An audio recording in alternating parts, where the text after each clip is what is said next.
Home guard की भी आवाज़ आपने उठाई, क्या कहें?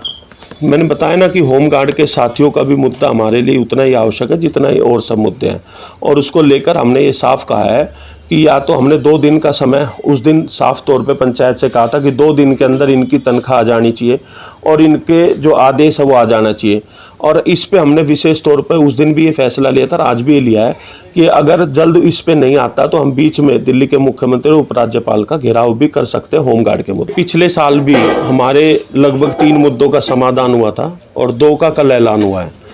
लेकिन हम ये चाहते हैं कि विधानसभा के चुनाव से पहले हमारे सभी मुद्दों का समाधान हो जाए, और जो मुद्दों का समाधान किया उसके लिए हम दिल्ली के उपराज्यपाल का पूरे दिल्ली के 360 गांव की तरफ से धन्यवाद प्रकट करते हैं। लेकिन हम ये चाहते हैं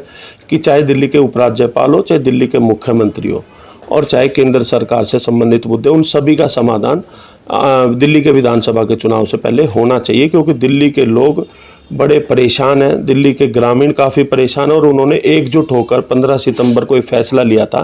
कि जब तक हमारी सभी समस्याओं का, सभी मुद्दों का समाधान नहीं हो जाता, वो इस आंदोलन को जारी रखेंगे। कि पिछले साल हमारे 3 मुद्दों का समाधान हुआ था कि एक तो जो हमने कहा था कि 1984 के बाद हमारा पंचायत का पैसा हज़ारों करोड़ रुपए बैंकों में पड़ा है, तो वो कहीं ना कहीं 962 करोड़ रुपए दिल्ली के उपराज्यपाल ने दिल्ली ग्रामोदय योजना के तहत शुरू किया, वो हमारी मांग थी। दूसरा था, हमने कहा था ग्राम सभा की ज़मीनों पे जो गांव चाहे गांव के डेवलपमेंट के लिए इस्तेमाल होना चाहिए, वो हुआ।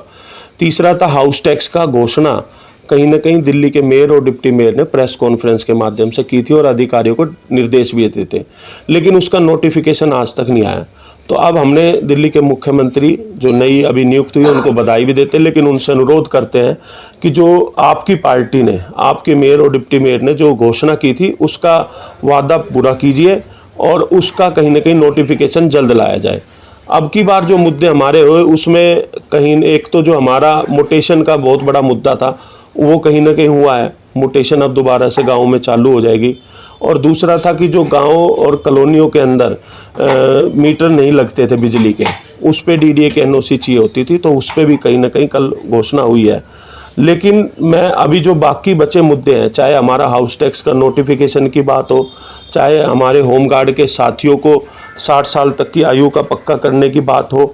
चाहे उनको 6 महीने की सैलरी अभी तक नहीं दी गई उनकी बात हो, और चाहे 74/4/20 सूत्री के तहत गरीब भाइयों को मालिकाना हक देने की बात हो, चाहे लाल डोरा बढ़ाने की बात हो, चाहे हमारा सर्कल रेट बढ़ाने की बात हो,